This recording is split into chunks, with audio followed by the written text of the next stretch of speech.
මේ වන විට Brandix ඇඟලුම් කර්මාන්ත ශාලාවේ ඇති වෙලා තියෙන මේ පොකුරු කොරෝනා තත්ත්වය ආරම්භ වී ඇත්තේ සැප්තැම්බර් 22 වෙනිදා ඉන්දියාවේ විසාඛපට්ටම් සිට මේ මත්තල දක්වා ගුවන් යානයෙන් පැමිණි ඉන්දියානු ජාතිකයන් සහ අපේ පිරිස නිසා බව කරුණු පැහැදිලිව ඔප්පු වෙලා තියෙනවා.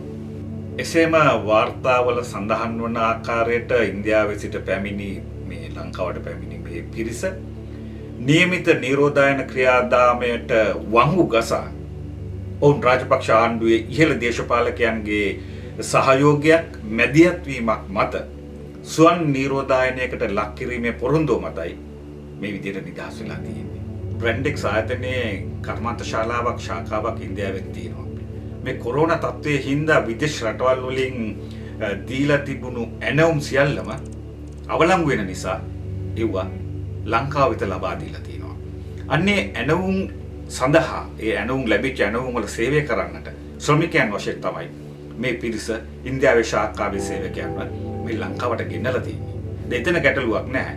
දැන් තියෙන්නේ මෙතන තියෙන ප්‍රශ්නය මේ නිරෝධායනයට ලක් නොකර මේ පිරිස එළියට ආවේ කොහොමද? කවුද එහෙම එන්නට ඉඩ දුන්නේ?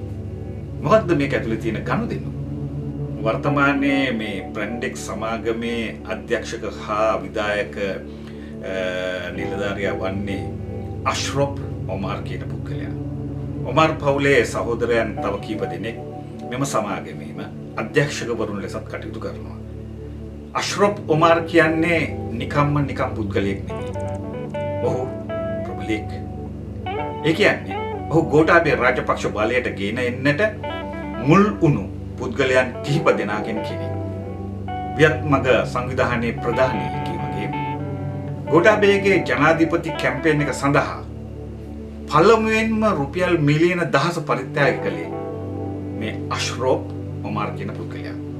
කොටින්ම මේ අශ්රොප් ඔමාර් ඉදිරියේ මේ කමල් ගුණරත්නලා බලු කුක්කෝ වගේ අය. දැන් ඔබට සාමාන්‍යයෙන් වැටහෙනවා ඇති ඉන්දියාවේ සිට පැමිණි මේ සේවකයන් ලංකාවේ නිරෝධායන ක්‍රියාවලියට කොකා පෙන්නලා වංගු ගහලා හොර රහසේ කොහොමද මේ එළියට බැනගත්තේ කියලා. ඇත්තම කියනවා නම් මේට ඍජුවම වග කියන්නට ඕනේ ජනාධිපතිවරයාගේ සිට ආරක්ෂක ලේකම් කමල් ගුණරත්න දක්වාම.